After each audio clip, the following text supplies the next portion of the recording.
Ketu disturb कर रहे हैं। तो वहां पे ज्यादातर आप यह देखेंगे कि जो विंशोत्तरी दशाएं हैं उस दशा के अंतर्गत आप की जो चीजें हैं वो फिक्स है, उसे आप यूटिलाइज कर सकते हैं, दान के द्वारा उसे आप ठीक कर सकते हैं, लेकिन कोई उपाय से आप संभव नहीं है कि उसे आप पूरी तरह ठीक कर लें। दूसरा, उसके साथ ही दूसरा यह है कि यदि आप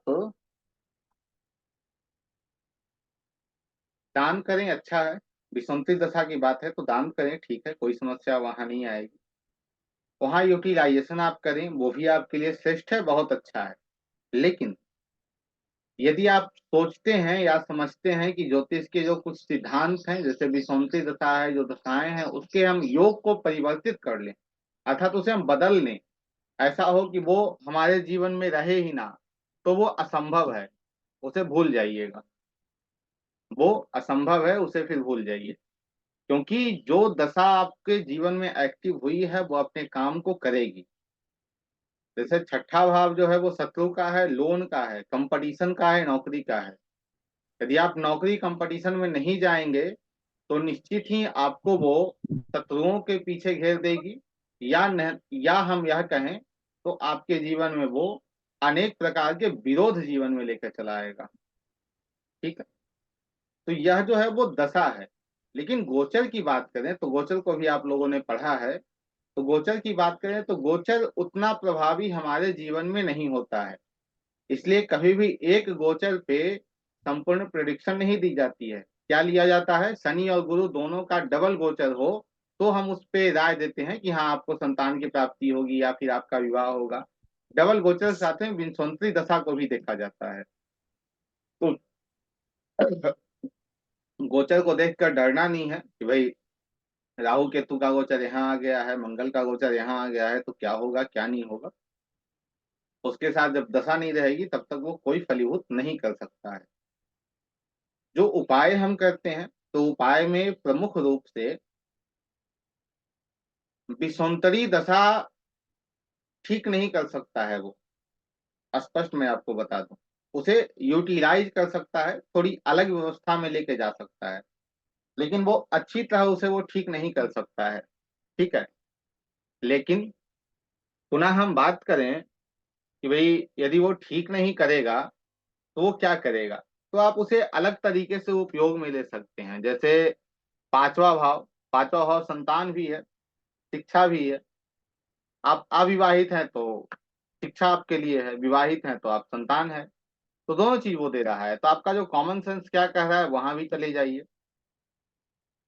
या जो यूटिलाइजेशन की हम बात करें तो आठवां भाव रिसर्च भी है, आठवां भाव कष्ट भी है। आपको क्या लेना है वो आप पे डिपेंड करता है। यदि आप रिसर्च नहीं करते हैं तो आपको समस्या वहां दे देगा। तो हम बात करते हैं भाव के ऊपर। यदि हम भाव की बात करें तो भाव के अंतर्गत सबसे पहले भाव को एक ग्राउंड समझ लीजिए, खेल का एक मैदान है, और उस मैदान में अलग अलग क्रिकेटर, अलग अलग ग्रह जो है वो खेल रहे हैं। या हम उसे यह कह सकते हैं कि एक खाली जमीन है, उस जमीन पे कोई पौधा लगा है और वो पौधा अपना कार्य कर रहा है। प्रथम भाव एक जमीन है, खाली जमीन है, उसमें जो भी ग्रह आएगा वो एक पौधे के रूप में आएगा, एक व्यक्ति के रूप में आएगा, वहां बैठेगा, अपना कार्य करेगा। भाव एक स्टेज है, उसमें अलग अलग लोग आएंगे, अपनी अपनी प्रस्तुति देकर जाएंगे। किसी की अच्छी प्रस्तुति होगी, किसी की खराब प्रस्तुति होगी, तो अपनी अपनी प्रस्तुति वहां देंगे और जाएंगे।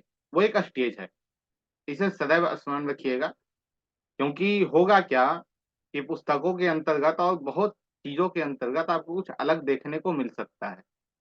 पुनः प्रथम भाव क्या है, प्रथम भाव हमारी मनोवृत्ति है, अर्थात हमारी जो मानसिक स्थिति, हमारी जो सोचने समझने की स्थिति है, वो कौन है, प्रथम भाव है। पुनः प्रथम भाव हमारा व्यक्तित्व को दर्शाता है, हमारे व्यक्तित्व को वो दिखा रहा है कि हमारा जो व्यक्तित्व है वो किस प्रकार का है। यदि हम बात करें पुनः प्रथम भाव का, तो प्रथम भाव भौतिक शरीर है हमारा। ये जो शरीर है उसका स्वामी कौन है, प्रथम भाव है। ये जो एटीट्यूड या फिर जो दिखावट दिखावट हम करते हैं अपने जीवन में, दिखावा करते हैं, इसका कौन है? प्रथम भाव है। नेम फेम की बात करें, नेम फेम किसे मिलता है? हमें मिलता है, प्रथम भाव है। तो प्रथम भाव संपूर्ण रूप से आप हैं। वहां जो भी ग्रह आएगा वो समझिए कि आपके ऊपर नृत्य करेगा, आपको वो नचाएगा। यदि आप सोच लें कि उसे हम बदल सकते हैं, कि ये बदल दें इसे हम, नहीं ऐसा नहीं होगा, तो असंभव है, वो बदला नहीं जा सकता है। यदि छठे का स्वामी आया है लग्न में, तो विरोध करेगा ही करेगा आपका, क्योंकि छठा भाव क्या है? विरोध है। आप कुछ भी करने जाओगे तो लोग विरोध में खड़े हो जाएंगे, तो विरोध है ही, विरोध होगा। लेकिन वही आप, छठा भाव डे टू डे रूटीन भी है, तो आप डे टू डे रूटीन को ठीक कर लेते हैं तो अच्छा है। वहां छठा भाव जो है वो हमारी गलतियों को दिखाता है, अर्थात कहाँ हम गलतियां कर रहे हैं उसे भी आप ठीक कर लें, या दूसरों की गलतियों को भी दिखाता है, उसे आप ठीक कर लें। तो प्रथम भाव में जो भी ग्रह आएगा, या जो भी ग्रह, जिस भाव का भी लॉर्ड आएगा, तो वो अपने कारक तत्वों को लेकर आएगा। जैसे श्रद्धा जी कलकत्ता से हैं, ठीक है, तो श्रद्धा जी कलकत्ता से निकली अपने घर जाने के लिए, तो कलकत्ता सारा सामान भर ली अपना। अब वो सारा सामान लेकर अपने घर चली गई, जहाँ उनका निवास स्थान है वहां। तो वो अकेले नहीं गई हैं, वो अपने सारे सामान को लेके गई हैं। तो जिस हाउस का भी लॉर्ड लग्न में जाएगा, वो उस हाउस के पूरे कारक तत्वों को लेके वहां चला जाएगा। इसे जड़ कहते हैं। जो भाव है वो आपका जड़ है, जो ग्रह है वो आपका जीव है। जड़ और जीव, भाव क्या है? जड़ है, और ग्रह क्या है? वो जीव है। यदि आपको उपाय करने हैं, तो उपाय या फिर जो यूटिलाइजेशन है उसे भी आप बहुत अच्छे से, आज की कक्षा यदि आप समझ लेते हैं तो आप खुद डिजाइन करेंगे कि यूटिलाइज हम कैसे करते हैं या उपाय कैसे करते हैं। प्रथम भाव में कोई भी आकर बैठ गया हो, जैसे एक दोहा है श्री रामचरितमानस का, सुनु जननी सोई सुत बड़ भागी, तो पितु मातु बचन अनुरागी। अब वो कहते हैं, तो श्री रामचंद्र जी कहते हैं माँ केकई से कि माँ, पहले तो आप माँ थी, लेकिन अब जननी है, जन्म देने वाली माँ है आप। सुनो जननी सोई सुत, मैं बहुत भाग्यशाली हूँ। क्यों हूँ? क्योंकि मैं अपने माता पिता के वचन का पालन करूंगा। सोई सुत बड़भागी, जो जे पितु मातु वचन अनुरागी, मैं उनके वचन का पालन करूंगा। और वही माता के वचन के पालन से वो पुरुषोत्तम बन जाते हैं, पुरुषों में श्रेष्ठ बन जाते हैं, मर्यादा पुरुषोत्तम श्री राम भगवान बन जाते हैं। अब माता का यह रोल क्या रहा है? श्री रामचंद्र जी कुंडली आप लोगों को याद है? कौन से लग्न की कुंडली है उनकी? ध्यान में है आप लोगों को? नहीं है। कर्क लग्न की गुरु जी, कर्क, कर्क लग्न की। कर्क लग्न, बिल्कुल सही।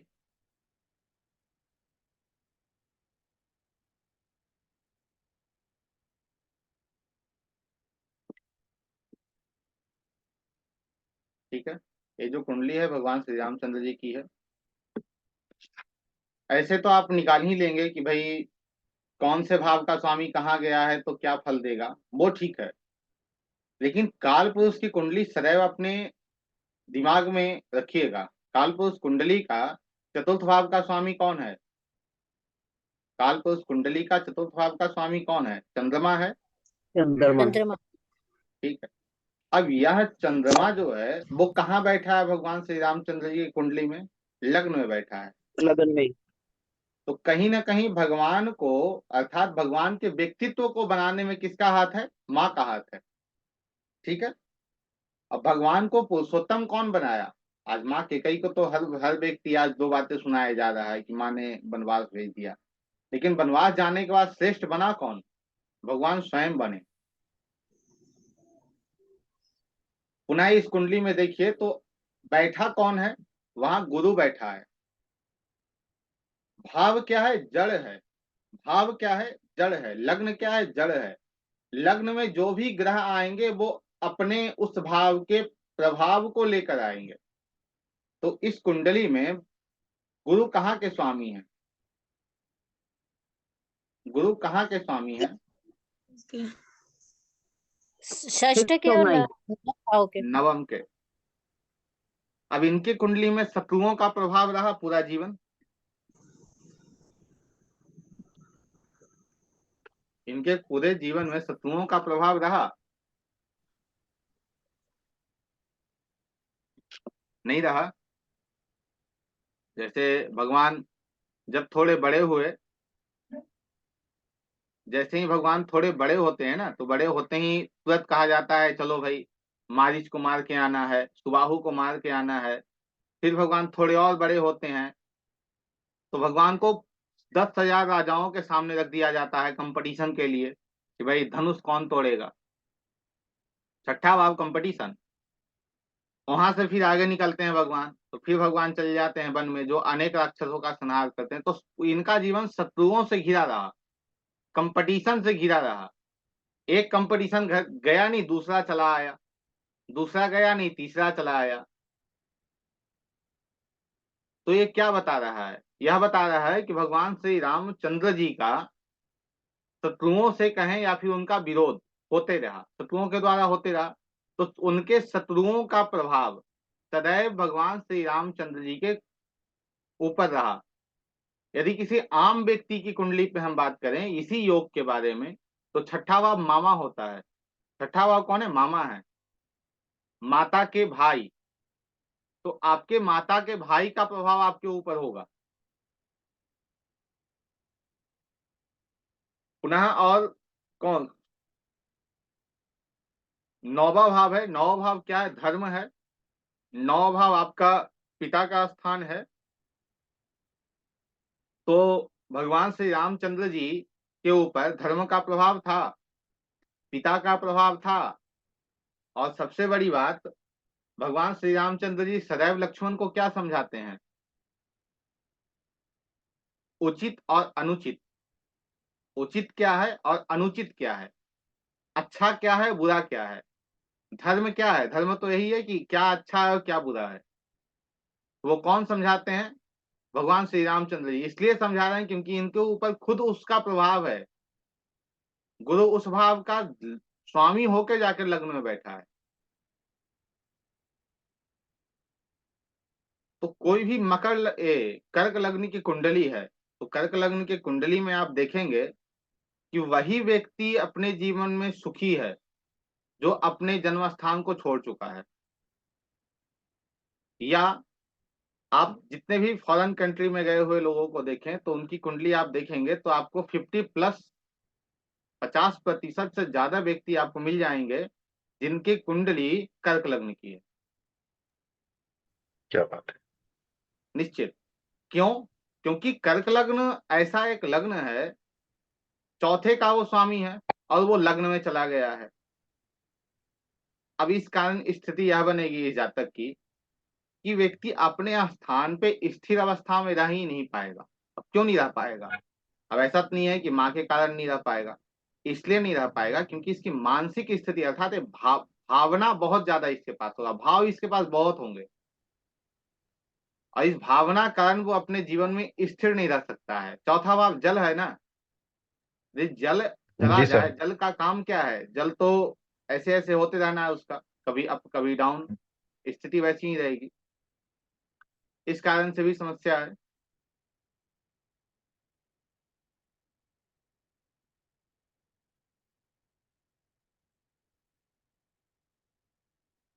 एक कुंडली आप लोगों के समक्ष हम रख रहे हैं, उसे देखिए।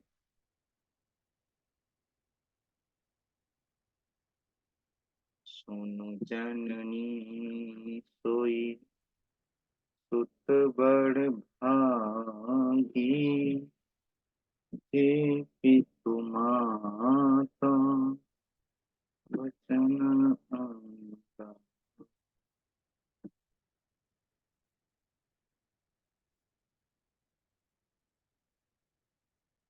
आप लोग किन्हीं की कुंडली है जिसमें 2 4 5 ग्रह एक साथ बैठे हों लग्न में ही?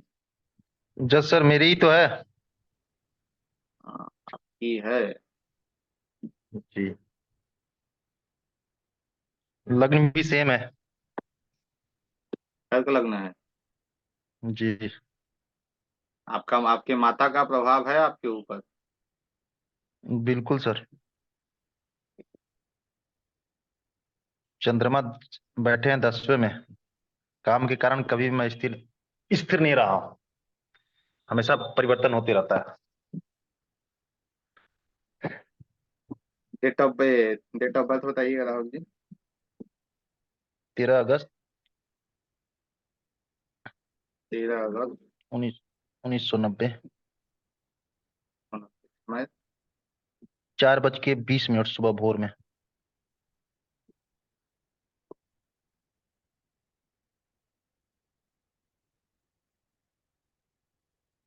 स्थान आप लिख दीजिए विक्रमगंज। बिहार। बिहार।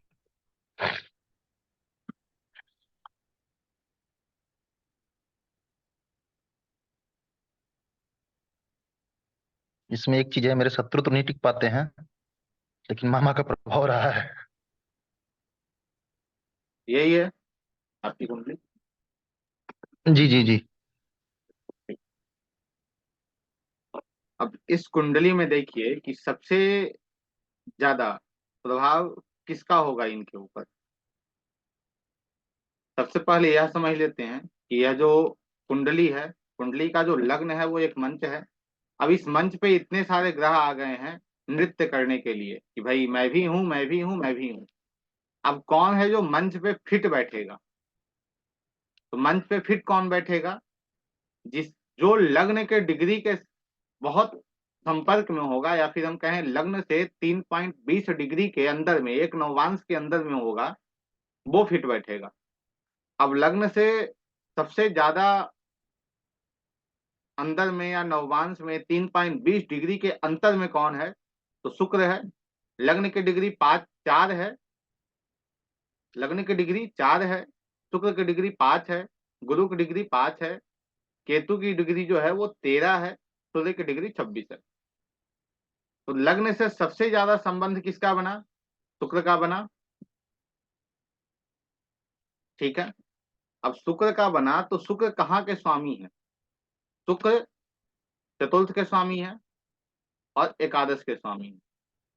चतुर्थ भाव क्या है? माँ है, मन है, और घर का जो वातावरण है वो है। तो इनके घर का वातावरण का प्रभाव, इनके घर के एटमॉस्फेयर का प्रभाव इनके ऊपर बिल्कुल रहेगा। वो ऐसा नहीं है कह दें कि भाई नहीं होना चाहिए, मुझे नहीं रखना है, तो भूल जाइए। वो असंभव है, होना तय है। वो तय है और होगा ही, क्योंकि वो आपके भाग्य में है। क्योंकि कुंडली में सही है। कुछ चीजें ऐसी होती हैं, कुंडली में कुछ चीजें ऐसी होती हैं हमारे, जो हमें किसी भी प्रकार से उसे हम बदल नहीं सकते हैं, और कुछ चीजें ऐसी होती हैं जिसे बदला जा सकता है। ठीक है। तो घर का माँ का प्रभाव, इनके घर का प्रभाव इनके ऊपर निश्चित होगा। आपके कोई बड़े भाई हैं? नहीं सर। नहीं है। कोई बड़े भाई ऐसे हैं? बड़ी बहनें हैं सर। बड़ी बहनें हैं, उनका प्रभाव रहता है आपके ऊपर। जी सर। जी जी जी।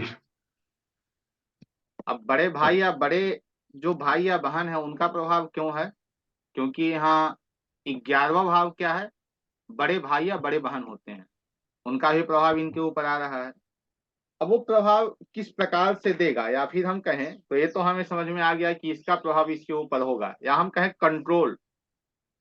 कंट्रोल शब्द जो है वो थोड़ा उचित नहीं है, लेकिन कंट्रोल कह सकते हैं इसे कि भाई चतुर्थ भाव अर्थात माँ इसे कंट्रोल करेगी और बड़ी बहनें इसे कंट्रोल करेंगी। ठीक है। इस व्यक्ति का व्यक्तित्व कैसा होगा? व्यक्तित्व कैसा होगा मतलब ये व्यक्ति श्रेष्ठ कैसे रहेगा, अच्छा कैसे रह पाएगा? व्यक्तित्व, शुक्र 5 डिग्री का है। शुक्र लग्न से बहुत नजदीक है। शुक्र क्या है? शुक्र के बारे में आप लोगों को मैंने बताया है, बताइए शुक्र क्या है, कैसा दिखता है, स्वरूप कैसा है शुक्र का?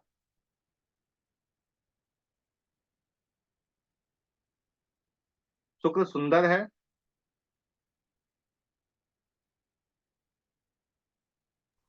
सौम्य है, सुंदर है। और गौर वर्ण है, गोरा वर्ण है शुक्र का। ये सारी चीजें इस जातक में आपको मिल जाएगी। जातक सौम्य भी होगा, जातक गौर वर्ण भी होगा, जातक सुंदर भी होगा। तो लग्न से जिसकी डिग्री सबसे मिलता जुलता, जो लग्न से बिल्कुल समान डिग्री पे है, उसका सबसे ज्यादा प्रभाव लग्न के ऊपर रहेगा, उस ग्रह का सबसे ज्यादा प्रभाव रहेगा। अब जब शुक्र की महादशा इस जातक के जीवन में आएगी, तो शुक्र की महादशा इस जातक के जीवन में क्या देगी? चौथा भाव क्या है? माँ है, भावना है, इन सबको वो देगा ही। और साथ में यदि हम बात करें चौथे भाव की, तो इसे सदैव यह स्मरण में रखिएगा कि यदि किसी व्यक्ति का जन्म हुआ है और जन्म के बाद ही उसकी कुछ ऐसे ग्रह की दशा चल गई, जैसे इनके कुंडली में इनका जन्म कब हुआ? शुक्र के अंतर्दशा में, जैसे शुक्र के दशा में ही जन्म हुआ है, और शुक्र के दशा में जन्म होने के कारण इनका व्यक्तित्व तो शुक्र से प्रभावित है, अर्थात माँ के पास रहना माँ से प्रभावित है, भूमि भवन वाहन वाहन से प्रभावित है, बड़ी बहनें या बड़े भाई से प्रभावित है। ठीक है, तो इनका जो जीवन या बीता होगा, शुक्र की जो दशा इनकी रही 2005 तक जो है वो इन सब के आसपास ही रहे होंगे। यदि इनकी एज आज के समय, अर्थात आज के समय शुक्र की दशा आई होती, तो हम यह कहते हैं कि आज इन्हें भूमि भवन वाहन सभी चीजों की प्राप्ति होगी, इन्हें इनके कार्य क्षेत्र में लाभ मिलेंगे। क्योंकि कॉमन सेंस, शुक्र कब चले? जब इनका जन्म हुआ। जन्म कब हुआ है इनका? 1990 में। अब 1990 तो 2005 तक शुक्र चले हैं, तो 2005 तक में इनका एज कितना? 15 साल। अब 15 साल की आयु में यदि आप बोलेंगे कि भाई आपको जो है वो भूमि की प्राप्ति होगी, वाहन की प्राप्ति होगी, आपको घर आप बनाएंगे, आप गाड़ियां खरीदोगे, तो जो व्यक्ति है वो क्या करेगा? हंसेगा ही, और तो कुछ करेगा नहीं कि भाई क्या बोल रहा है। तो माँ का सुख विशेष प्राप्त होगा, माँ का सुख प्राप्त होगा, बड़े भाई बहनों का सुख प्राप्त होगा, उनके साथ चीजें अच्छी रहेंगी। और कौन बैठे हैं वहाँ? वहाँ गुरु बैठे हैं जो शुक्र के बाद आ रहे हैं, तो गुरु का भी प्रभाव वहाँ होगा, गुरु का भी प्रभाव वहाँ होगा। गुरु किन भाव को रूल कर रहे हैं? छठे को और नौवे को, जो श्री रामचंद्र जी के कुंडली में है। शत्रुओं से सदैव वे क्या होगा? प्रभावित या घिरे रहेंगे। प्रभावित कहना उचित नहीं है, घिरे रहेंगे। तो जो शत्रु है वो आसपास सदैव लगा रहेगा भाई, कि दो जहां भी गए वहां दो चार आ गए अपने। जैसे दो चार मित्र कैसे आते हैं, वैसे ही दो चार मित्र आ गए। इनका 11वें भाव का स्वामी शुक्र है, वो लग्न में बैठा है, तो इनके मित्र भी होने चाहिए। छठा भाव विरोध है। यदि हम बात करें छठे भाव को, तो विरोध है, विरोध भी होगा, कंपटीशन भी है। और सबसे बड़ी बात यह है कि यह जो व्यक्ति हैं, ये अपने जीवन में हर चीज को बेहतर बनाने का प्रयास करेंगे। जैसे ज्योतिष आज ये पढ़ रहे हैं, तो इनकी यही आकांक्षा रहती होगी कि भाई अच्छा अभी तो इतना पढ़े, थोड़ा और पढ़े, थोड़ा और बेहतर करें, थोड़ा और बेहतर करें। यदि भोजन इन्हें मिला है, तो भाई भोजन जो है वो ठीक है, लेकिन थोड़ा और अच्छा इसको किया जा सकता है। तो हर चीज को थोड़ा ऊपर ऊपर ऊपर ऐसे करते जाना है। इनकी यह जो कहें मेंटलिटी या मानसिकता वो रहेगी। धर्म उचित और अनुचित का विचार भी यह करेंगे, क्योंकि नौवे का स्वामी वहां गया है। और साथ ही पिता, क्योंकि गुरु कहाँ के स्वामी है? वहां के नवम के स्वामी हैं। तो इस स्थिति में भी इनके ऊपर पिता का भी प्रभाव होगा, लेकिन माता से कम होगा। पिता का ही प्रभाव होगा, लेकिन माता से कम होगा। एक तो यह हो गया कि भाई इस भाव में कोई ग्रह बैठे हैं तो वो क्या देंगे, समझ रहे हैं आप लोग, यहाँ तक क्लियर है? बताइए फिर हम आगे चलें। समझ में आ रहा है? गुरुजी, जी हाँ। पिता से कम क्यों होगा? पिता डिग्री से कम है कम क्यों होगा? गुरु की डिग्री कितनी है सर। बताइए? केतु और सूर्य का प्रभाव भी रहेगा। केतु और सूर्य का प्रभाव भी रहेगा, लेकिन उतना प्रभाव नहीं रहेगा जितना शुक्र का प्रभाव रहेगा वहां। इसे नोट कर लीजिए, लग्न की जो डिग्री है, लग्न की जो डिग्री है, उसी डिग्री के आसपास या उस डिग्री के समीप में कोई ग्रह है, उतने ही डिग्री पे है, तो सबसे ज्यादा उस ग्रह का प्रभाव उस व्यक्ति पे होगा, सबसे ज्यादा प्रभाव उस व्यक्ति पे होगा। अब राहुल जी बोले कि मुझे धन नहीं चाहिए, मुझे गाड़ियां नहीं चाहिए, गाड़ी नहीं मिलेगी। अब राहुल जी कहें कि भाई मुझे भूमि नहीं चाहिए, भूमि मिलेगी। ये बोले कि मुझे ये सब चीजें नहीं चाहिए, तब भी नहीं मिलेगा, क्योंकि इनके भाग्य में वो चीजें हैं और मिलना तय है, निश्चित मिलेगा। सबसे ज्यादा प्रभाव शुक्र का होगा, क्योंकि लग्न जो है वो 4.33, 4 डिग्री 33 मिनट पे है, पुष्य नक्षत्र में ही है, और शुक्र भी वहां पुष्य नक्षत्र में ही गया है, और गुरु भी पुष्य नक्षत्र में है।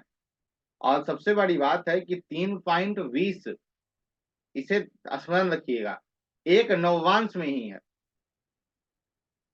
एक नववांश में ही है। यह बहुत अच्छी बात है।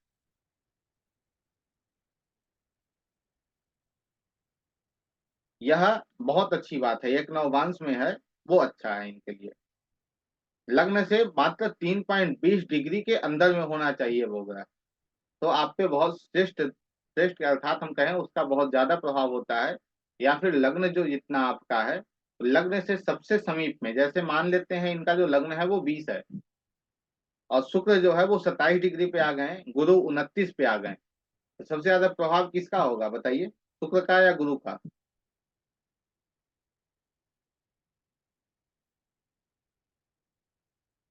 एक कुंडली बनाइए। गुरु का सर, गुरु का। कैसे गुरु का प्रभाव होगा? क्योंकि जो लग्न हमारा 20 डिग्री का है, हम्म। और जो गुरु है वो आपका नहीं, शुक्र का वही होगा 17 क्योंकि डिग्री लग्न लग्न और उनका सेम हो गया ना। नहीं नहीं, मतलब लग्न से जो ज्यादा नजदीक रहेगा ना सर। लग्न से जो ज्यादा नजदीक रहेगा उसका ही प्रभाव आपके ऊपर होगा, जी इसे स्मरण रखिए। जी। जैसे आपकी कुंडली को छोड़कर 1 मिनट हम आगे बढ़ते हैं, किसी और कुंडली पे आते हैं। देखिए यह जो कुंडली है, इसमें कोई ग्रह बैठे हैं लग्न में?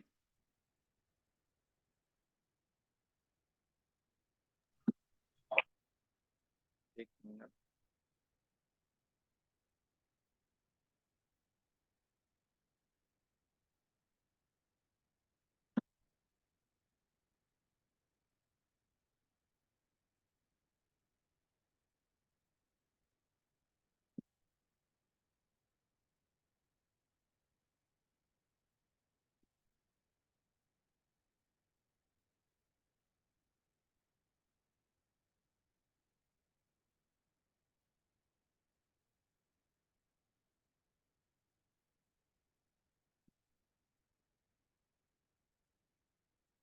हम्म, कोई-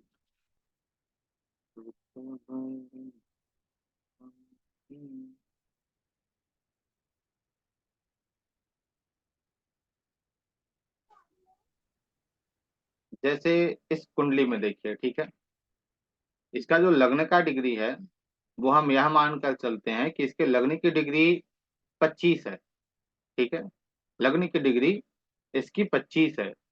तो आप यह बताइए कि इस कुंडली में सबसे ज्यादा प्रभाव लग्न पे किसका होगा, कौन से ग्रह का सबसे ज्यादा प्रभाव होगा? चार चार ग्रह बैठे हैं। बुध का सर। बुध का। यदि इस लग्न की डिग्री 10 होती तो किसका प्रभाव होता?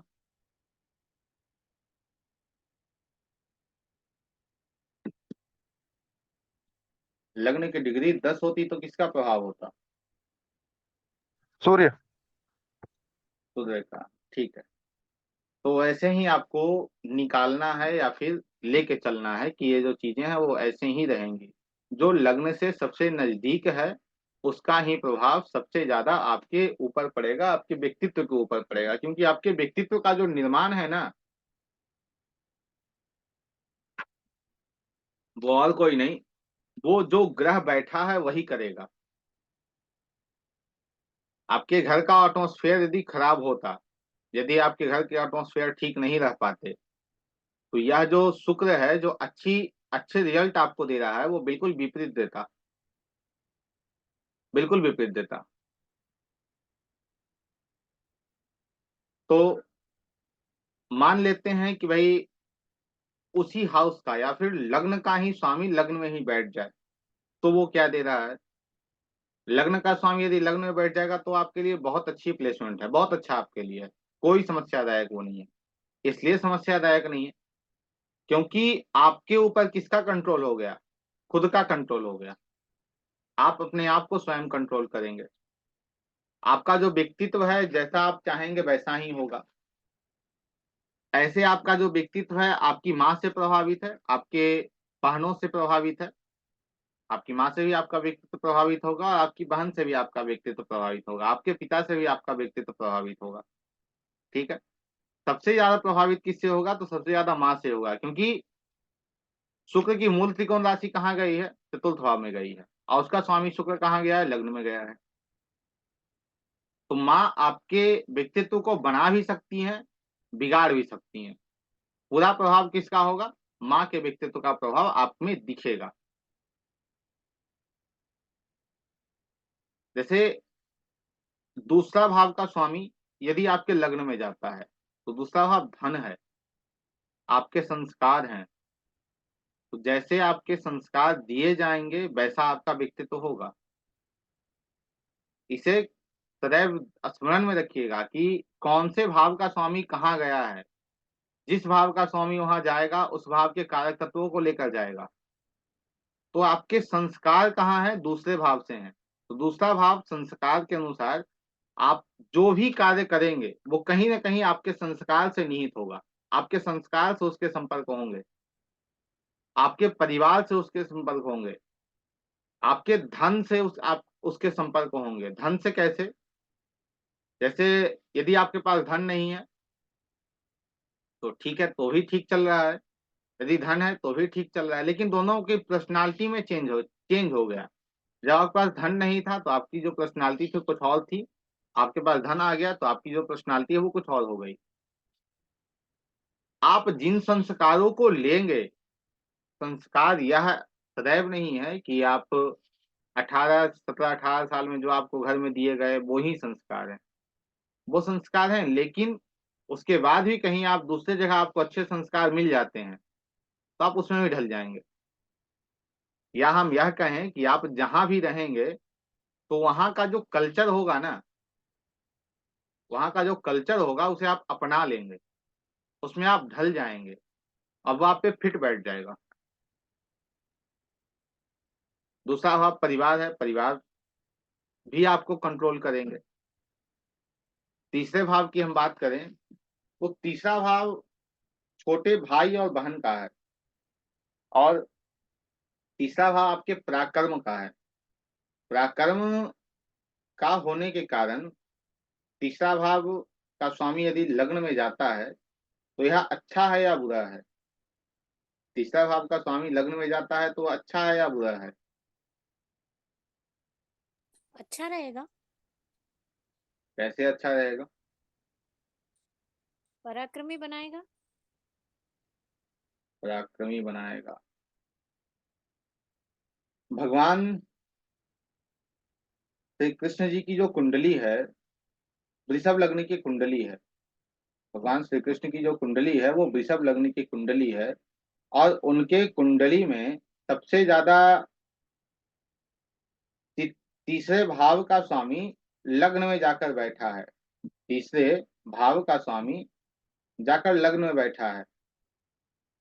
तो भगवान श्री कृष्ण ने मथुरा को खुद बनाया या फिर मथुरा उन्हें ऐसे ही सौंप दिया गया, या हम कहें मथुरा उन्होंने अपने बलबूते या फिर अपने पराक्रम से ली? कैसे मथुरा उन्हें मिला? उनके पराक्रम से मिला, ना कि उन्हें मिला कि भाई कंस आया और वो कहा अरे आपका तो था, मैं तो ऐसे ही लेकर चल रहा था, आप इसे ले लीजिए, ऐसा तो नहीं है। लेकिन तीसरा भाव का स्वामी जो है वो त्रिषडाय भी है, अर्थात कष्ट भी देने वाला है। तो वो क्या कह रहा है, वो साथ में यह भी आपसे कहने का प्रयास कर रहा है कि भाई चीजें मिल जाएंगी, परिश्रम कोई नहीं करना चाहता है। आज के युग में या जब भी परिश्रम कोई नहीं करना चाहता है। तो परिश्रम का भाव तीसरा है, तीसरे का स्वामी लग्न में है। तो कह रहा है जो भी तुम्हें चाहिए उसके लिए तुम्हें पहले अत्याधिक परिश्रम करने होंगे। अपने राज्य को पुनः पाने के लिए भगवान श्री कृष्ण ने अत्याधिक परिश्रम किए हैं। अत्याधिक परिश्रम भगवान श्री कृष्ण ने किए हैं। भगवान श्री कृष्ण की जो कुंडली है वो वृषभ लग्न की है, और वृषभ लग्न के कुंडली में चंद्रमा चतुर्थ भाव का स्वामी है। चंद्रमा चतुर्थ भाव का तीसरे भाव का स्वामी हो जाएगा। और तीसरे भाव के स्वामी होकर चंद्रमा कहाँ जाएंगे? लग्न में गए हैं। तो इनके ऊपर प्रभाव किसका होगा? इनके पराक्रम का होगा, इनके स्वयं के मेहनत का होगा, जो मेंटल डेवलपमेंट इन्हें दिया गया उसका प्रभाव होगा। और साथ ही चंद्रमा आया है तो चंद्रमा स्वयं माँ का कारक है, तो माँ का भी प्रभाव इनके जीवन में रहेगा। या हम कहें तो माँ से ही भी घिरा इनका जीवन रहेगा। यह व्यक्ति कुछ भी करेगा, अर्थात तीसरे का स्वामी यदि लग्न में गया है तो यह व्यक्ति कुछ भी करेगा तो उसके अंतर्गत इसे अत्याधिक मेहनत करने होंगे। या फिर हम यह कहें कि यह व्यक्ति जो है वो सामने हम देख रहे हैं वो स्वयं खड़ा हुआ है, भगवान श्री कृष्ण स्वयं खड़े हुए हैं। यदि उनके जीवन को हम देखें तो वो बताता है कि भाई पहले कंस से ऐसे हो गया, फिर भगवान नंदगांव चले गए, वहां से फिर लौटे तो बहुत सारी परिस्थितियां बनी, कंस को हराया तब उन्हें राज्य प्राप्त हुआ। तो ये क्या है? पराक्रमी बनाता है। पराक्रमी बनाने के कारण आपको अपने आप को बेहतर बनाने का प्रयास करता है। जब तक आप अपने आप पे मेहनत नहीं करेंगे, क्योंकि मेहनत का भाव, आपका जो लग्न जमीन है, जड़ है, उस जड़ में पौधे कैसे, जल कैसा आया है? जल ऐसा आया है, उस पौधे में दिया गया है जो कह रहा है कि मेहनत करोगे तो भी जल जल की प्राप्ति होगी। इससे कुछ समझ रहे हैं आप कि क्या है रेमेडी, कैसे इसे हम बना सकते हैं? यदि हमें लग्न को ठीक करना है या स्वयं को ठीक करना है तो हमें कहाँ जाना होगा? बताइए।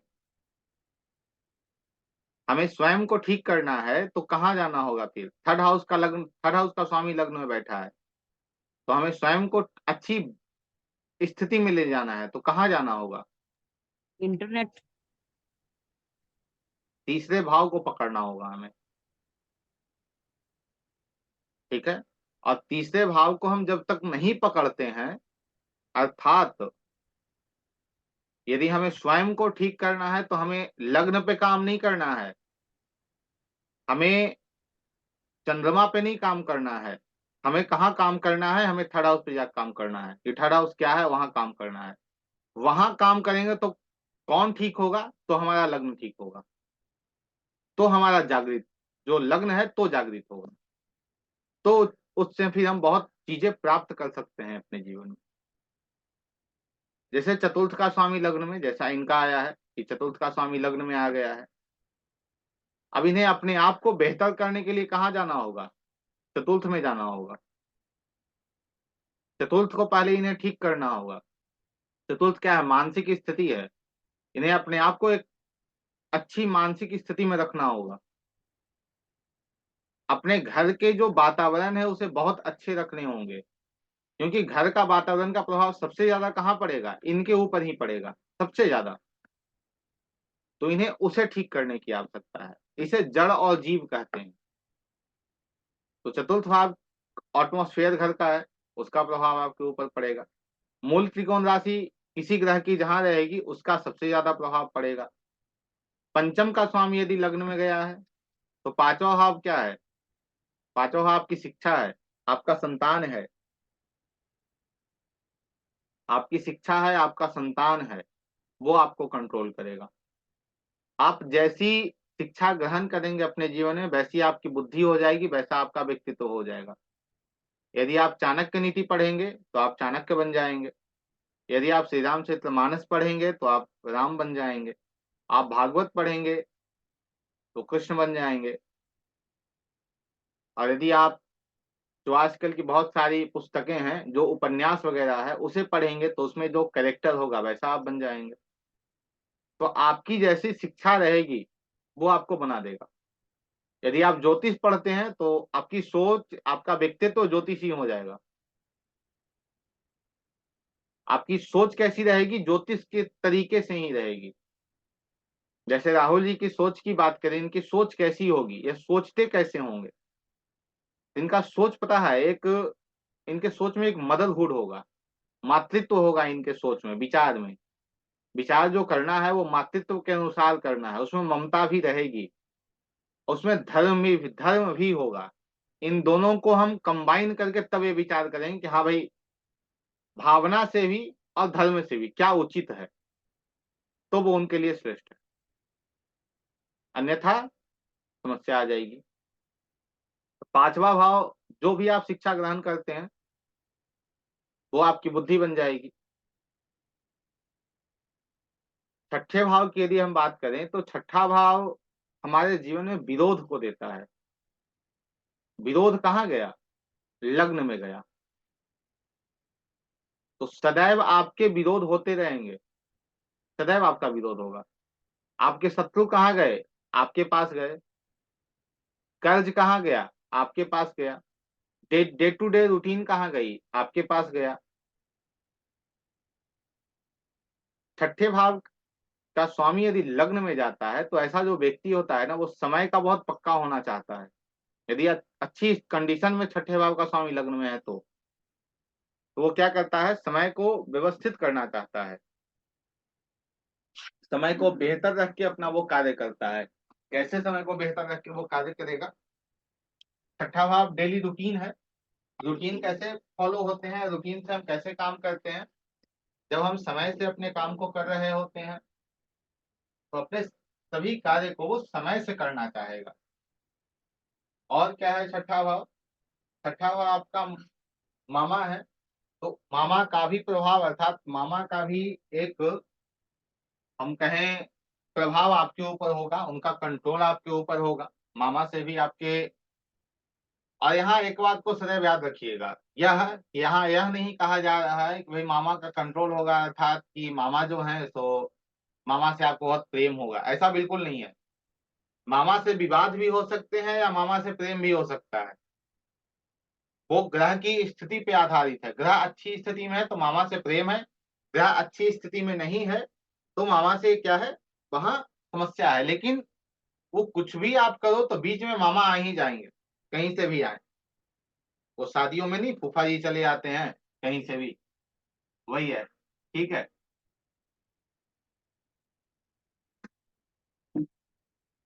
छठा भाव आपकी नौकरी है, सेवा है, तो एक सेवा का भाव आपके अंदर होगा, आप किसी की भी सेवा करना चाहोगे। आपकी कुंडली में राहुल जी ऐसा ही है, छठे का स्वामी लग्न में गया है।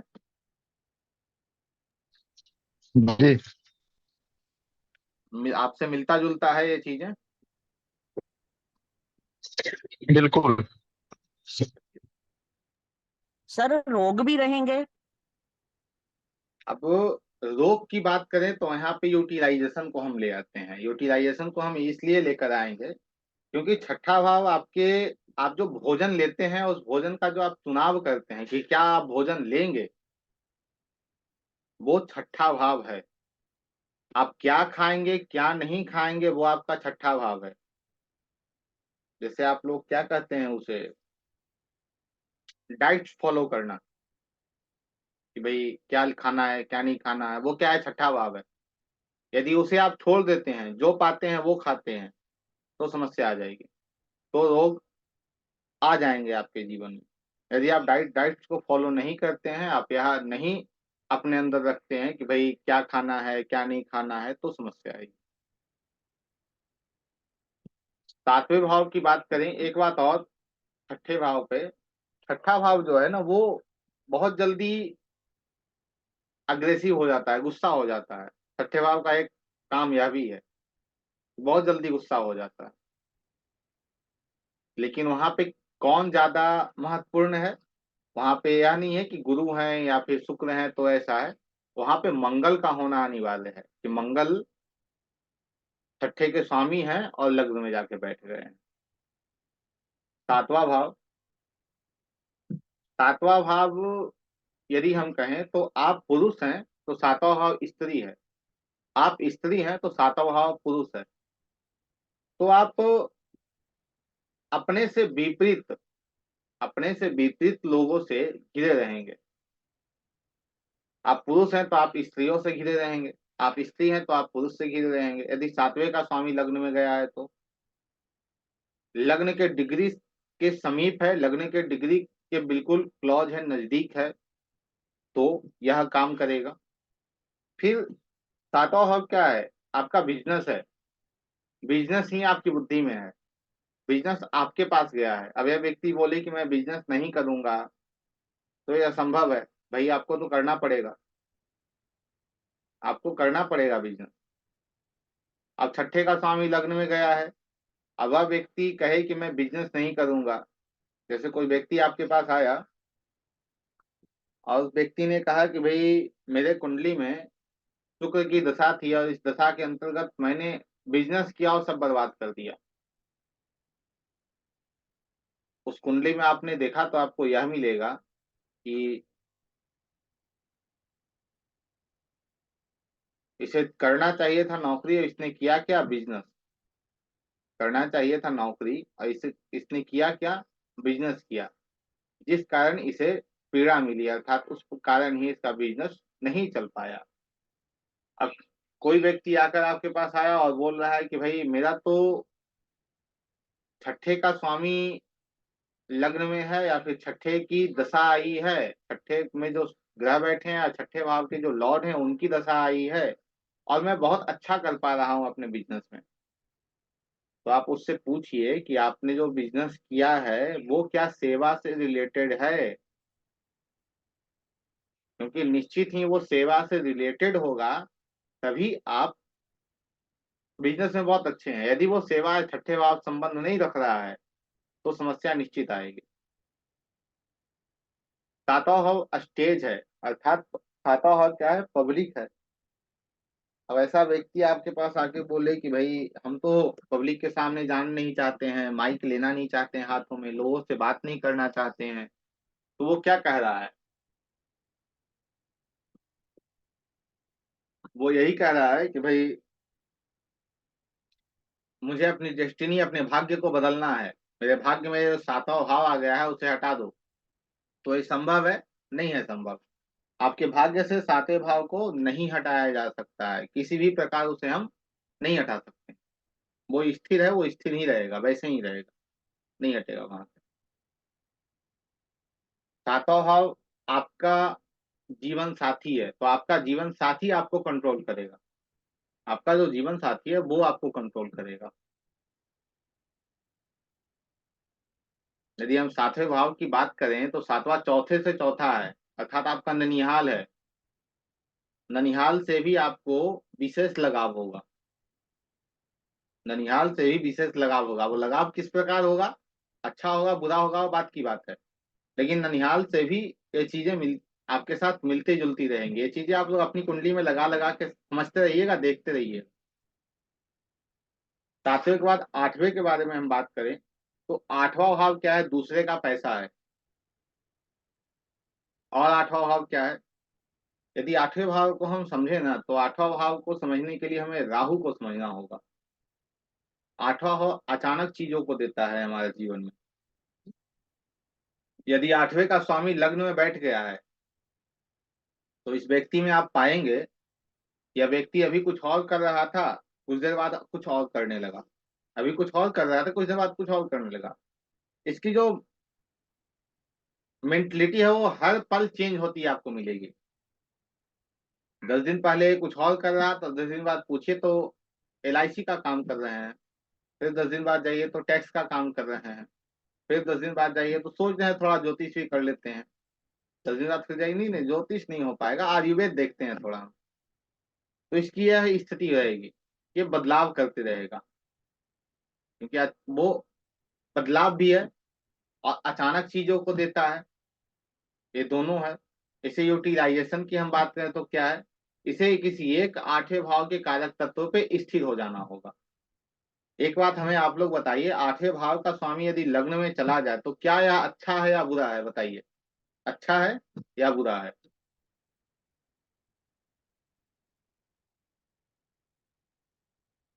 आप लोग क्लास में अवेलेबल हैं? बुरा है जी, बुरा है सर। बुरा है। 8वां भाव कष्ट है, पीड़ा है। हाँ ठीक है, आप जा सकती हैं कल्पना, कोई दिक्कत नहीं। ठीक। तो 8वां भाव क्या है आपका? जी, 8वां भाव पीड़ा है, 8वां भाव कष्ट है, अचानक समस्याएं जीवन में लाकर देता है। लेकिन यूटिलाइजेशन क्या है, यदि ये ज्योतिष या किसी भी प्रकार ऐसे कार्यों से जुड़ जाता है जो 8वां भाव दे रहा हो, तो यह व्यक्ति अपने जीवन में बिल्कुल अच्छी अवस्था में रहेगा, बिल्कुल अच्छी अवस्था में रहेगा। जैसे आप राहुल जी की कुंडली यदि देखेंगे तो राहुल जी के कुंडली में केतु कहाँ बैठा है? लग्न में बैठा है। केतु कहाँ बैठा है? लग्न में बैठा है। तो यह भी एक है कि ये जो ज्योतिष में आए हैं, कहीं ना कहीं उसका भी प्रभाव है। ठीक है। पुनः 8वां भाव किसी चीज को अति करता है, जो हम लोग बोलते हैं ना, जो अति है वो अंत होता है, या फिर कहें किसी चीज की अति नहीं करनी चाहिए। तो अति कौन है? 8वां भाव है। अब यह व्यक्ति कोई काम कर रहा है तो उसको अति कर देगा। 8वें का स्वामी लग्न में गया है तो अति कर देगा, किए जा रहा है, किए जा रहा है, किए जा रहा है, अरे भाई रुक जा, नहीं करना है, करते रहे, क्योंकि रिसर्च भी है ना। हम रिसर्च कैसे करते हैं, कंटिन्यू किसी काम को कर रहे होते हैं।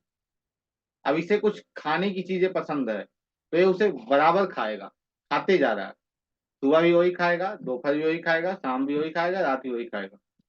अगले दिन पूछो तो कहेगा वही बनाओ। ठीक है। पुनः यदि यह व्यक्ति कुछ सुनना चाहता है, कुछ देखना चाहता है, कुछ करना चाहता है, तो वही है अति कर देगा, उसमें एक्सट्रीम लेवल पे चला जाएगा, वहां से भी कष्ट मिलने तय होते हैं। तो इसलिए कहा जाता है ऐसे व्यक्ति को कि आप रिसर्च में चले जाइए, या ऐसा व्यक्ति ज्योतिष से किसी भी प्रकार जुड़ा हो, ज्योतिष से जुड़ जाए तो इसके लिए बहुत अच्छा है। यदि ज्योतिष से नहीं जुड़ता है तो कुत्ते की सेवा करे, वो भी श्रेष्ठ है, लेकिन कुत्ता घर में ना पाले, कुत्ता घर में नहीं पालना है। बाहर जो कुत्ते होते हैं उनकी सेवा करे, वो श्रेष्ठ है। या ज्योतिष से जुड़ जाए जो और अच्छा है इसके लिए। क्योंकि 8वां भाव का एक और कारक है, वो करता क्या है कि आप, और सभी भाव तो हैं ही, लेकिन 8वां भाव क्या है कि आप तुरंत किसी को, जैसे कोई व्यक्ति आपसे लड़ने को आया है तो 5वां भाव बुद्धि है, वो सोचेगा कि लड़े या ना लड़े। 8वां भाव लग्न भी सोचेगा कि क्या करें हम। 12वां भाव कहेगा जाने दो, लेकिन 8वां कहेगा लड़ने आया है, आ जाओ दो हाथ कर लेते हैं। सोच विचार नहीं होगा, वो कर लेगा और उस पर पिट जाएगा। तो इस व्यक्ति में धैर्य नहीं होता है, 8वां भाव में धैर्य नहीं होता है। 8वें भाव का लग्न में गया है ना, तो उसके पास धैर्य नहीं है, वो हर काम को जल्दी करने का प्रयास करता है। हर काम में बहुत जल्दी कहें तो बहुत जल्दी अग्रेसिव हो जाता है, बहुत जल्दी। लेकिन यही व्यक्ति ज्योतिष पढ़ता है यदि, तो ये बहुत श्रेष्ठ बन जाता है, क्योंकि जो ऊर्जा वो दूसरों को परेशान करने में लगा रहा है या खुद परेशान होने में लगा रहा है, वो ऊर्जा वो ज्योतिष में लगा रहा है, उससे उसकी समस्या ठीक हो जाएगी। तो ज्योतिष इस व्यक्ति को करना बहुत श्रेष्ठ है, बहुत अच्छा है। 8वां भाव जो है वो ससुराल भी है, तो आपका जो ससुराल है वो आपको जो कहा जाए वो प्रभाव डालेगा, या हम यह कहें आपके ससुराल का कंट्रोल आपके ऊपर होगा। 9वां भाव, 9वां भाव आपके पिता हैं, धर्म है। यदि 9वां भाव देख रहा है, ये माफ कीजिए, वहां जाकर बैठा है,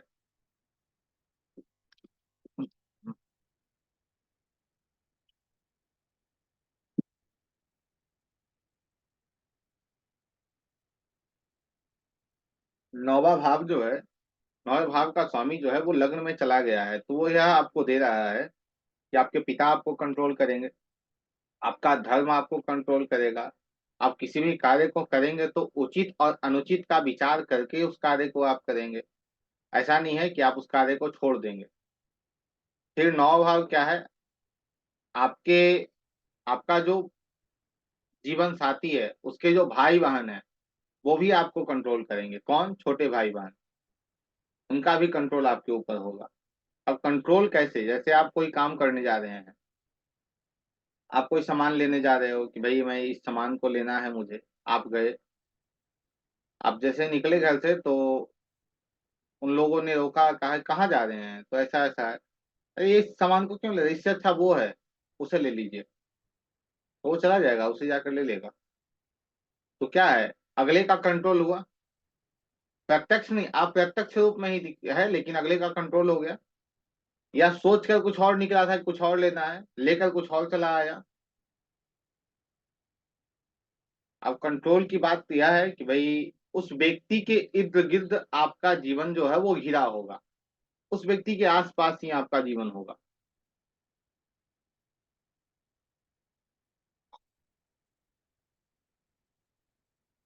उच्च शिक्षा 9वां भाव है, तो यदि आप उच्च शिक्षा लेते हैं तो आपके लिए श्रेष्ठ है। आपकी जैसी शिक्षा होगी, या फिर हम यह कहें कि आप बहुत अच्छा युति है, क्योंकि युति ही बन रहा है, नवम का स्वामी लग्न में गया है तो युति बन रहा है लग्न का और नवम का, तो यह बहुत अच्छी युति है। क्यों है? क्योंकि आपके उस भाव का स्वामी, आपका धर्म आपको कंट्रोल करेगा, आपका पिता आपको कंट्रोल करेगा, और सबसे बड़ी बात कि आपके गुरु आपको कंट्रोल करेंगे। जैसे इस व्यक्ति को यदि बोल दिया जाए कि भाई कोई इसके गुरु हैं, गुरु जी ने बोल दिया कि तुम्हें इस काम को नहीं करना है, तुम्हें फोन को नहीं छूना है, तो यह व्यक्ति अथक प्रयास करेगा कि मैं फोन को ना छूऊं। और कब प्रयास करेगा? जब उस ग्रह की दशा रहेगी, तो अथक इसका प्रयास होगा कि उस काम को हम ना करें। लेकिन यदि पीड़ित अवस्था में है तो बात कुछ और है, यदि वो भाव पीड़ित है तो समस्या वहां है। लेकिन ये अथक प्रयास करेगा कि उस काम को हम ना करें। और कब करेगा? जब उसकी दशा रहेगी तब करेगा, क्योंकि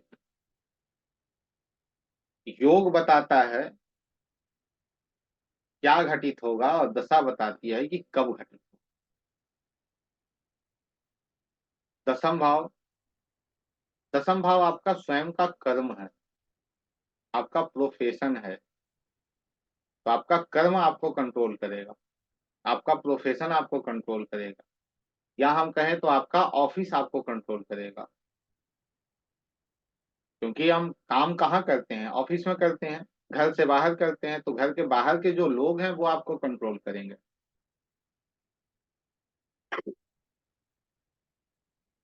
और दसम भाव क्या है? आपके जीवन साथी की माता जी हैं।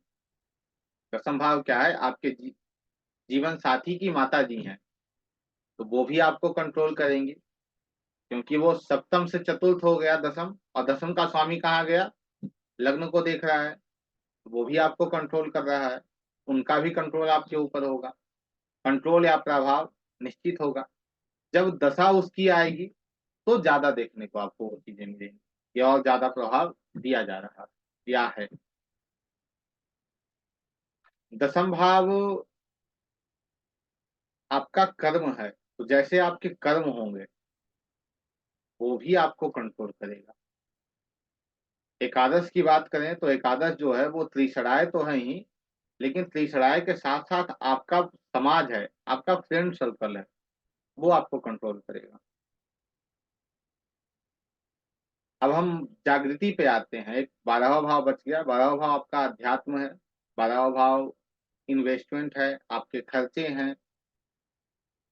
आप जितना ज्यादा खर्च करेंगे उतना ज्यादा या तो आपको परेशानियां होंगी या उतना ज्यादा आपको खुशी होगी। 11वां भाव आपका लाभ है। आप जितना ज्यादा लाभ लेंगे, लाभ आएगा आप खुश होंगे, लाभ नहीं आएगा आप दुखी हो जाएंगे, क्योंकि 11वें का स्वामी लग्न में गया है। तो जड़ कौन है? 11वां है। माफ कीजिए, जड़ कौन है? लग्न है। लग्न को यदि हमें ठीक करना है, लग्न को बेहतर करना है, यदि हमें स्वास्थ्य मेरी खराब चल रही है, छठे का स्वामी लग्न में गया है, स्वास्थ्य ठीक नहीं चल रही है, तो हमें कहाँ काम करना होगा? अर्थात किस घर को हमें ठीक करने की आवश्यकता है? बताइएगा। लग्न को।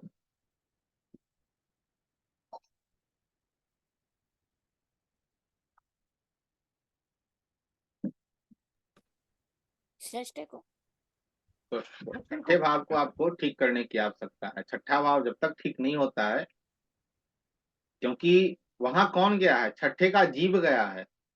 छठे का जड़ तो छठे के पास है, तो आपको छठे के जड़ में काम करना होगा, तो आपको फल जो है वो अच्छा मिल पाएगा। इसलिए जो 12 के 12 भाव है ना, वो अलग अलग भाव हैं, अलग अलग चीजें हैं। वहां से अलग अलग भाव से आप अलग अलग चीजों प्राप्त आपको होते हैं, अलग अलग डोमेन है, उनसे आपको कुछ प्राप्त करना है तो वो ग्रह प्राप्त कराएंगे आपको। लेकिन आपको जाना होगा तो जड़ में ही जाना होगा। अब आपको धन चाहिए, धन का भाव कौन है? दूसरा है। अब दूसरे का स्वामी लग्न में आया है, तो आपको काम कहाँ करना है? दूसरे पे काम करना है। इसे आप क्या बोलेंगे? परिवार के साथ काम कर लो, परिवार के साथ जुड़ के काम कर लो। दूसरा भाव क्या है? ज्वेलरी है, सोना है, इनका काम कर लो, तुमको धन की प्राप्ति हो जाएगी। क्योंकि दूसरे भाव को किसी न किसी प्रकार तुम जागृत कर लेते हो, तो तुम्हें धन की प्राप्ति हो जाएगी इधर।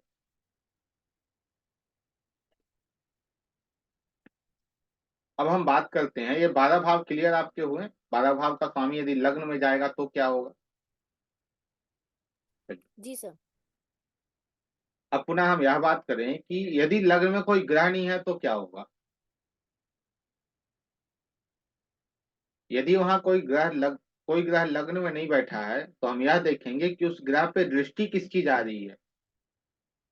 इन तीनों का विचार एक साथ कभी नहीं करना है, इसे ध्यान में रखिएगा। क्योंकि जो पहली या दूसरी क्लास थी वहां से हम इस बात को बोलते आ रहे हैं कि भाई सबसे पहले आपको देखना है कि लग्न में कौन बैठा है या किसी भाव में कौन बैठा है। यदि कोई नहीं बैठा है तो हम दूसरे स्टेप पे जाएंगे, भाई वहां कौन देख रहा है। अब या वहां हमें यह भी नहीं मिला कि कौन देख रहा है, तो हम तीसरे स्टेप पे जाएंगे कि भाई इस कुंडली के अंतर्गत यह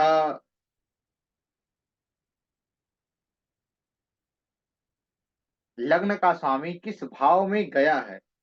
तो ये तीन आधार से हम इसका विचार करते हैं। ये तीन आधार से विचार जो करते हैं, जैसे मान लेते हैं कि आपका जो लग्न है, मेष लग्न का के आप जातक हैं, आपके लग्न में कोई ग्रह नहीं बैठा है और नवम में जाके गुरु बैठ गए, तो आपके लग्न पे किसका प्रभाव हुआ? आपके लग्न पे किसका प्रभाव हुआ? गुरु का प्रभाव है। अब गुरु जिन भाव को रूल कर रहा है, गुरु में इस लग्न की कुंडली में किस भाव को देख रहा है? नवम को, 12वें का।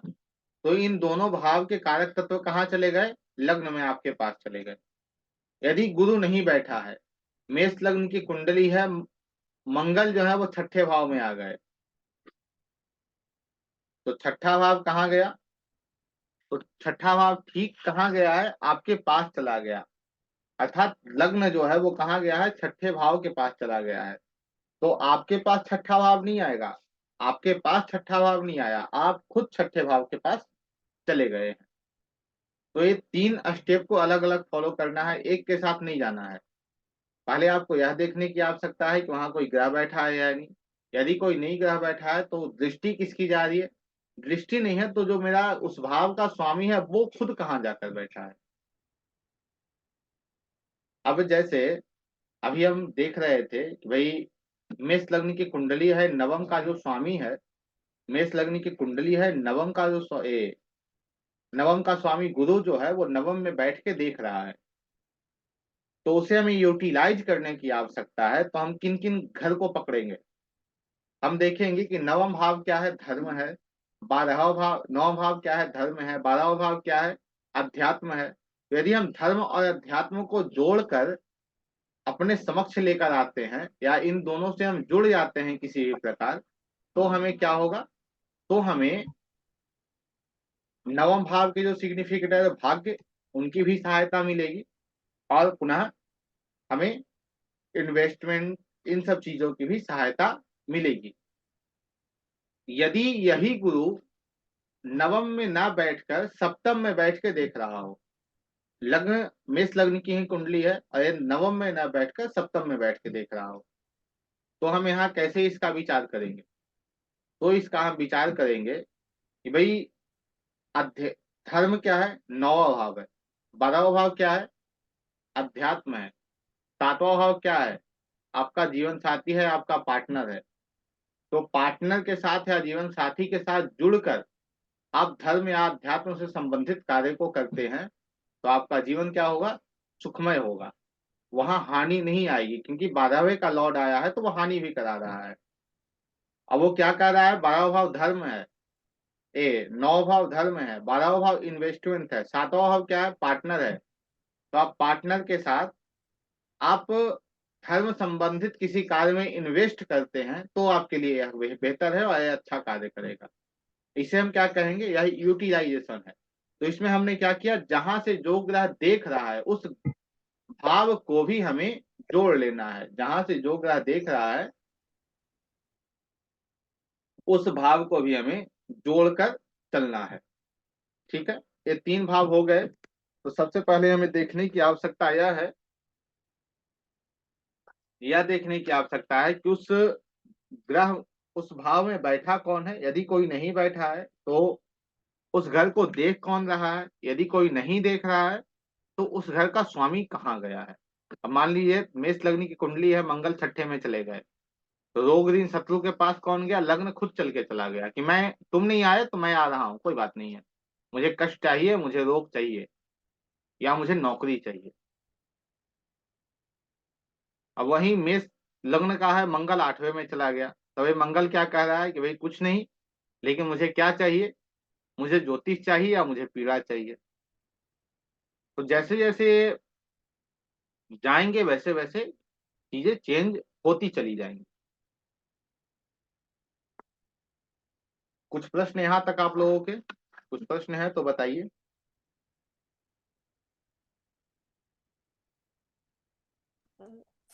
यदि गुरुजी बताइए। छठे का मंगल लग्न में हो तो? छठे का स्वामी मंगल लग्न में हो तो जी व्यक्ति झगड़े करेगा या नौकरी करेगा, जी या नौकरी करेगा या झगड़े करेगा, क्योंकि वहां मंगल आया है। जी ठीक है, मंगल त्रिसराय में जी देखे तो 3 जो है, हाँ मंगल त्रिसराय 3 जो है वो काम है, छठा भाव क्रोध है, विरोध है।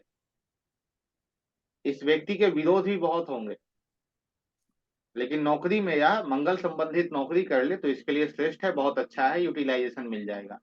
या वास्तु से लोगों की सेवा भी करे, वास्तु का काम समझ कर सीख कर वास्तु से लोगों की सेवा करे या उसका सर्विस वास्तु का दे, तो भी इसके लिए श्रेष्ठ है।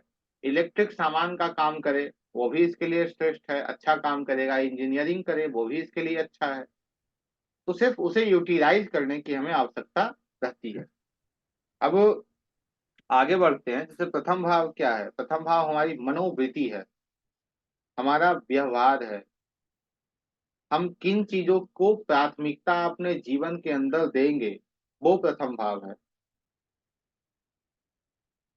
अपने स्वयं के प्रयासों से हमें क्या लाभ प्राप्त होगा, वो कौन है, वो प्रथम भाव है। प्रथम भाव, प्रथम भाव में बैठे ग्रह हमारे रूप रंग को दिखाते हैं, हम किस प्रकार सोचते हैं उसे वो दिखाते हैं, और हमारे अन्य क्षेत्रों पे भी प्रभाव डालते हैं। प्रथम भाव में जो भी ग्रह बैठे हैं, जिस हाउस का भी लॉर्ड वहां जाके बैठा है ना, आपका जो जीवन है वो वहीं तक सिमट जाएगा, अर्थात उतने में ही आपका पूरा जीवन है। आप कहीं भी हैं तो उस भाव से संबंध आपका अवश्य ही होगा। अब यह हम बात कर लें कि मान लीजिए किसी व्यक्ति की कुंडली आपके पास आई हो, और कुंडली से आपको यह डिफाइन करना है कि यह जो व्यक्ति है वो कैसा रह पाएगा जीवन में या नहीं रह पाएगा, तो उसे समझ लेते हैं लग्न के द्वारा। इसे सदैव याद रखिएगा, लग्न यदि पीड़ित अवस्था में हो, अर्थात लग्न में जाकर शनि राहु केतु मंगल बैठ गए हैं और उसने यदि यूटिलाइजेशन नहीं किया है, तो लग्न अच्छी स्थिति में नहीं है। या फिर जो लग्नेश है, अर्थात जो लग्न का लॉर्ड है, लग्न का स्वामी है, उसके साथ यदि मंगल चले गए हैं, राहु चले गए हैं, शनि चले गए हैं, केतु चले गए हैं, और यूटिलाइजेशन नहीं है, अर्थात बुरी तरीके से पीड़ित अवस्था में लग्न या लग्नेश है, तो बड़े बड़े राजयोग भी हों, उसकी दशा भी आए, लेकिन उसे कुछ नहीं मिलने वाला है। क्यों नहीं मिलेगा? क्योंकि जिसे चाहिए वही पीट कर बैठ गया है। तो लग्न और लग्नेश का बली होना, अच्छी स्थिति में होना आपकी कुंडली में बहुत अच्छा है। लग्न या लग्नेश जो है यदि केंद्र में बैठे हैं, त्रिकोण में बैठे हैं, बहुत अच्छा आपके लिए है। उपचय में है, ठीक है आपके लिए। 8-12 में बैठ जाते हैं तो आपके लिए यह श्रेष्ठ नहीं माना जाता है। लग्न या लग्नेश में किसी प्रकार त्रिषणाएं आते हैं तो उसे यूटिलाइज करने की आवश्यकता है, क्योंकि वो श्रेष्ठ नहीं मानेंगे, क्योंकि कहीं ना कहीं वो समस्यादायक है। लेकिन इसे भी सदैव याद रखिएगा कि त्रिषणाएं के आने से सिर्फ नहीं होगा। जैसे तुला लग्न की कुंडली है, गुरु जो है वो त्रिषणाएं हैं, वो लग्न में चले आए, और गुरु के साथ यदि राहु केतु या मंगल चले आते हैं तो समस्या इसे होगी। यदि राहु केतु मंगल ना आकर बुध आते हैं तो कोई विशेष समस्या नहीं होगी इसे। यदि लग्नेश चर राशि में हो, चर राशि कौन कौन सी है? 1, 4, 7 और 10, एक क्या है? चर राशियां हैं। तो यदि लग्नेश चर राशि में हो, शुभ ग्रहों से लग्नेश का या लग्न का संपर्क बन रहा हो, या किसी भी प्रकार देख रहे हो या संपर्क बन रहा हो, तो क्या है, जातक क्या है, सुखी रहता है अपने जीवन में। तो तात्पर्य वही है कि किसी भी प्रकार आपका जो लग्नेश है या लग्न जो है वो अच्छी अवस्था में होना चाहिए, नहीं तो यह समस्या क्रिएट करता है आपके जीवन के अंतर्गत। लग्न या केंद्र स्थान, लग्न या केंद्र स्थान में चंद्र के साथ गुरु हो, चंद्र के साथ गुरु हो, या बुध हो, या शुक्र हो, या हम यह कहें कि लग्न में या केंद्र में, अर्थात 1, 4, 7, 10 इन भाव में, 1, 4, 7 और 10 इन भाव में चंद्र के साथ शुक्र बुध या गुरु की युति बनती है, तो जातक को विशेष सम्मान की प्राप्ति होती है। राज्य से या सरकार से विशेष सम्मान की प्राप्ति होती है। कब? जब चंद्रमा के साथ बुध शुक्र या गुरु की युति 1, 4, 7, 10 इन भावों में बनती है। तो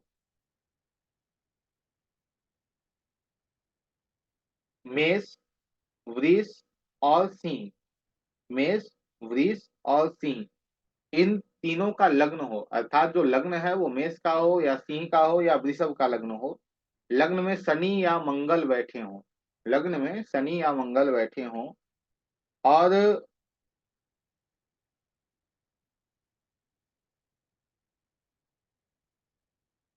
उसका जो नवांश होगा, नवांश हम कैसे निकालते हैं? आप लोगों को पता है नवांश कैसे निकालते हैं? जैसे मान लीजिए कि भाई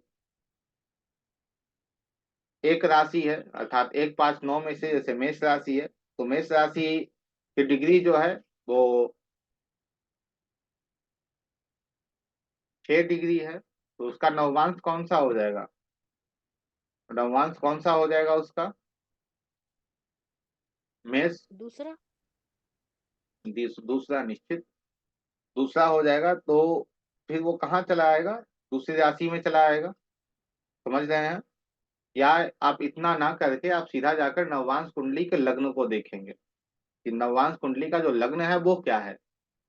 तो उससे आपको यह पता चलेगा कि जो उसका लग्न है, तो मैंने आप सभी को सभी राशियों के अलग अलग अंग लिखवाए हैं। सभी राशियों के अलग अलग अंग हैं। किसी का मुख है, किसी का सर है, किसी का हाथ है, किसी का हृदय है, किसी का पेट है, किसी का नाभि है। ठीक है।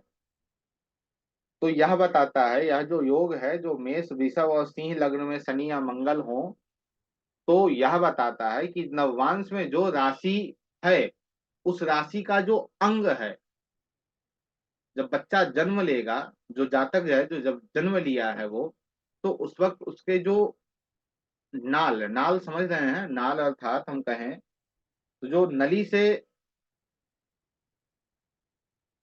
नाभि से जो एक नली जुड़ी होती है, जो माँ के हृदय से जुड़ी होती है। ठीक है। जब बच्चा जन्म लेता है, उस वक्त उसका जो नाल है अर्थात वो जो नली है, वो उसके उस अंग में फंसी हुई मिलती है। समझ रहे हैं? या ऊपर से निकल रहा है?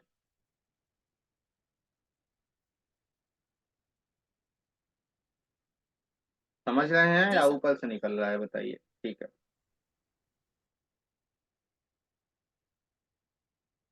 और जुड़वा, जैसे कोई व्यक्ति आपके पास लेकर कुंडली आया हो, और उस कुंडली में, क्योंकि बहुत से लोग होते हैं जो इसलिए नहीं आते हैं ज्योतिष के ज्योतिषाचार्य के पास में कि भाई कुंडली दिखवानी होती, कुछ लोग आपकी परीक्षा भी लेने आते हैं। बहुत धूर्त है ये दुनिया। बहुत लोग बहुत सी आकांक्षा लेके आपके पास आएंगे।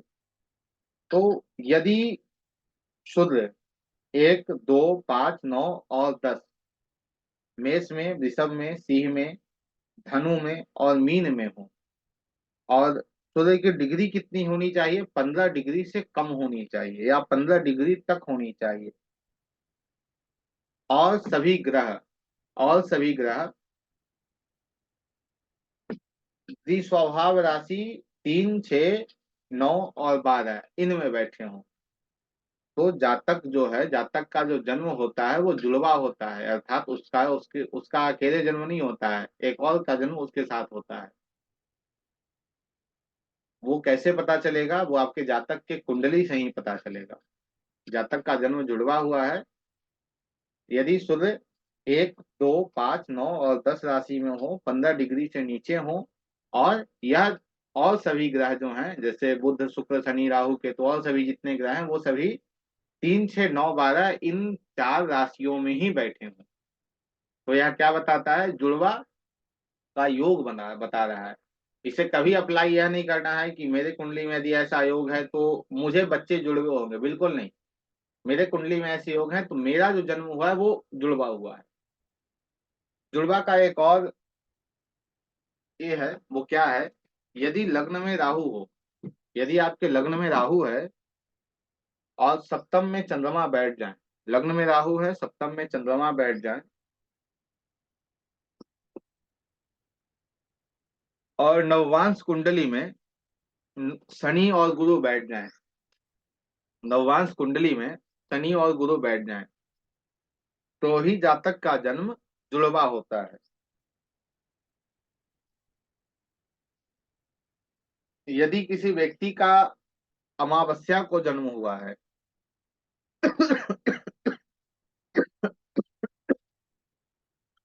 यदि किसी व्यक्ति का जन्म अमावस्या को हुआ है, या उसके जन्म कुंडली में सूर्य और चंद्रमा साथ में बैठे हों, और साथ में कैसे बैठे हों, डिग्री भी दोनों की एक ही हो, सूर्य की डिग्री 15-16 हो, चंद्रमा की डिग्री 15-16, अर्थात दोनों में अंतर 3.20 मिनट से कम का हो, तो जातक 3 माताओं के द्वारा पाला जाता है, या फिर हम कहें तो जातक जो है वो 3 माताओं का स्तनपान करता है, 3 माताओं का दूध पीता है, और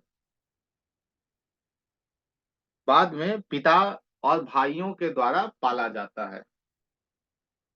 यदि वे बच्चे का जन्म अमावस्या को हुआ है, या सूर्य और चंद्रमा एक ही भाव में एक ही नवमांश में बैठे हों। अर्थात इसे सरल तरीके से समझे तो आपके जन्म कुंडली में लग्न में भी सूर्य चंद्रमा एक भाव में है और नवमांश में भी एक भाव में बैठे हैं, तो ऐसी स्थिति बनती है।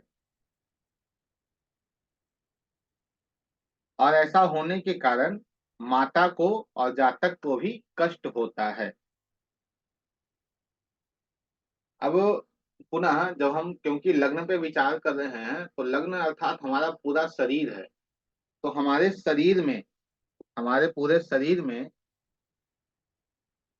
तिल चिन्ह और तिल का भी निशान हमारे शरीर में कहीं होता है, चिन्ह का भी निशान हमारे शरीर में होता है। इस पे जो है वो कल की कक्षा में बात करेंगे, ठीक है। आज की कक्षा यहीं तक सीमित रखते हैं, कल की गुरु कक्षा जी, में इस पे बात की जाएगी। बताइए। गुरु प्रश्न कि जैसे ये वृश्चिक लग्न की कुंडली है और कोई ग्रह देख नहीं रहा है, तो उनके स्वामी है केंद्र में, सूर्य की राशि में आ जाएंगे मंगल राहु, तो क्या होगा इसका यूटिलाइजेशन? केंद्र में कहाँ बैठे हैं? केंद्र में 10वें भाव में, वृश्चिक लग्न की कुंडली है और